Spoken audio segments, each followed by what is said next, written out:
Ladies and gentlemen, hello and welcome to the video. And in this one, I'm going to be showing you kind of how you can keep a really good score in a light tank when your team is not looking so great. So we're going to be on Outpost. Yeah, we're about already 3.5 minutes into this game, but the beginning of the game is not very important. I did make a quick active pass, which is rare for me to do, but I felt like I should try it. On this map, I made an active pass in this northwest area to kind of spot who was coming this direction, give my team some information. We took one shot from Borsk, and we lost this entire area of the map. Now, I like to start this video before I run away. That's why I'm starting it here. And I want to show you kind of what led up to my decision to basically GTFO, that's what I would say, GTFO to the back of the map. And what you're seeing right now is the even is kind of trying to scout. We have some good players on this team, some decent players that are at least trying to do what their tank is supposed to do, right?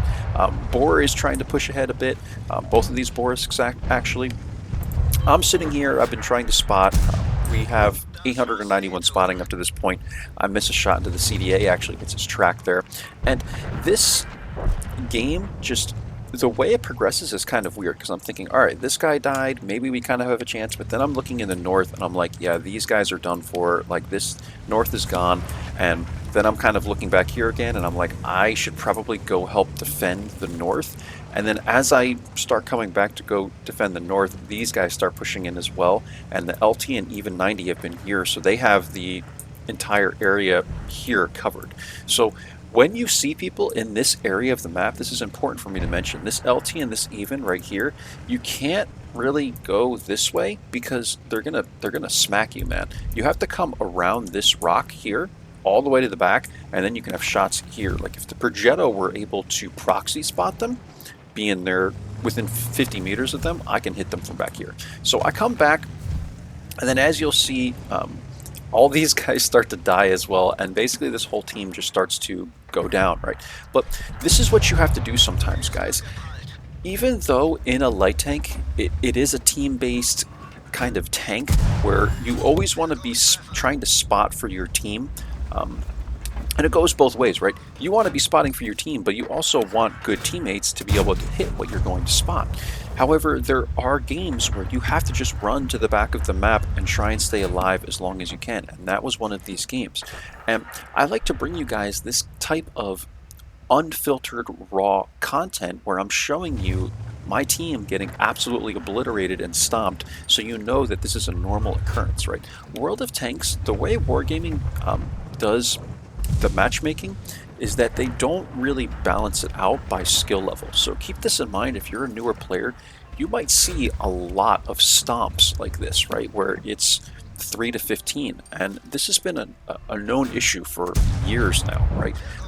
Skill for LTU, the person that we basically represent, we're Baboon 2, my clan is Baboon 2, there's Baboons, Baboon 2 and Baboon 3 on the North American server, we represent skill for LTU, and he says 15 to 3 simulator, and that's really what it is a lot of times. It's just, you end up getting into these games that are very, very unbalanced, and there's nothing you can do about it except try and, to the best of your ability, run away and get as much damage as you can, right? So that's what I had to do this game. You know, SMV, UDES, whoever was left on the map a minute ago could have been like, Hawk 30, light tank, WTF are you doing? And they're going to type in the chat like, why are you in the back of the map? Just let them do this, guys. Once you have figured out that the game is not even going to be close, just get out and try and get as much damage as you can.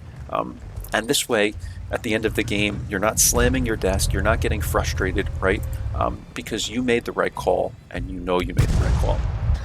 And, you know, you're going to have good stats if you really care about that. I like having good stats, but I'm not one of those crazy people that's like a stat padder. Some people like that, you know, they like the stat pad, so if you're one of those people, then this would be a great play for you as well. And you can do this on any map. It's not like you can only do it on Outpost, right?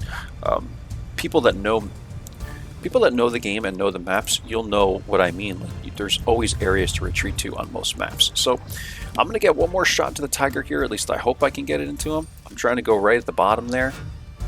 hit him right there, and then I'm going to move. I'm trying to move to see if I can get maybe one more shot at these guys, but they're already here, and that's the game, guys. Um, but ultimately, I'm just giving you an example of kind of what this game looks like in, I would say, 2/3, maybe even 3/4 of the games you get into.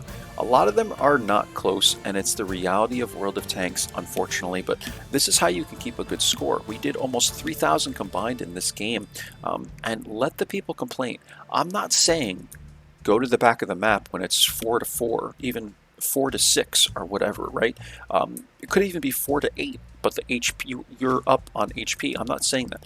I'm saying when you're positive, 100% certain that your team is about to get steamrolled, that is when you want to get out and basically protect your stat sheet, right? So go to the back of the map when you feel you need to, guys. Again, when you know the game is not even going to be close, and you can do this. Don't, sit out here in the open and die with everybody else if you don't have to, right? You have the mobility to get away. So let's take a quick look at the end plates, and I will let you guys go. So in this one, again, 955 spotting, 1956 damage. We were top here by experience, and we were, what, second by damage or something like that, it looks like. And yeah, their team was just really good, man. The team was just way better than us.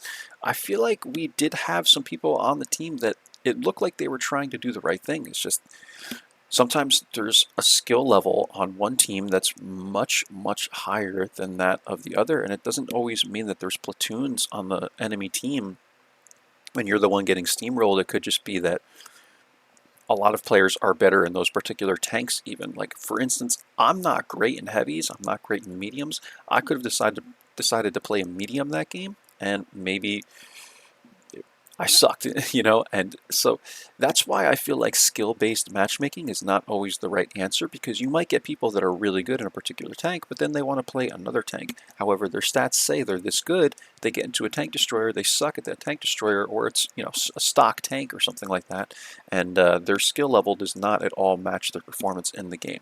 So I've always heard Steel Guts in Tennessee say that. He's my clan leader, and I 100% agree with him that is like a really, really good point when you think about it, because if you do skill-based matchmaking and then you want to try and branch out and try other vehicles, your skill level is not really going to, I mean, you might have the map awareness and all that, but you might not really know how to play a particular tank, and then it's not going to match your performance. Your skill will not match your performance. So just feel like I should say that, and you guys can, everyone has their own opinions on this, but it's a really, really good point that I didn't think of until I heard it. So hopefully it's the same for you.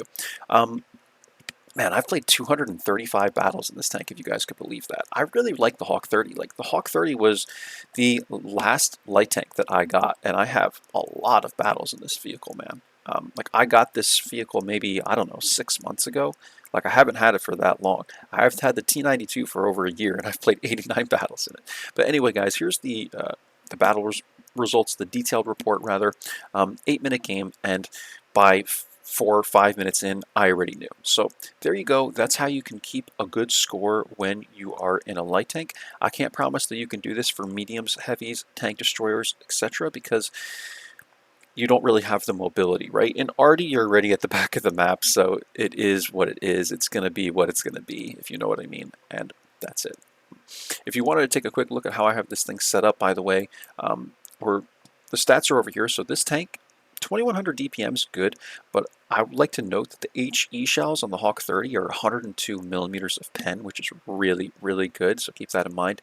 Aiming time is good, dispersion is good, and this is how I have it set up. I run the CVS, Bounty low noise exhaust, optics, and my crew is pretty stacked. But again, I always have to say at the end of the Hawk 30 battles, like the replays that I show you guys, this is a really good tank. Like, if you want a good light tank, I'm telling you, this thing is a monster. With its HE shells, it's got, still you can get it up to like 40% concealment if you really max it out, and it's a huge tank, right?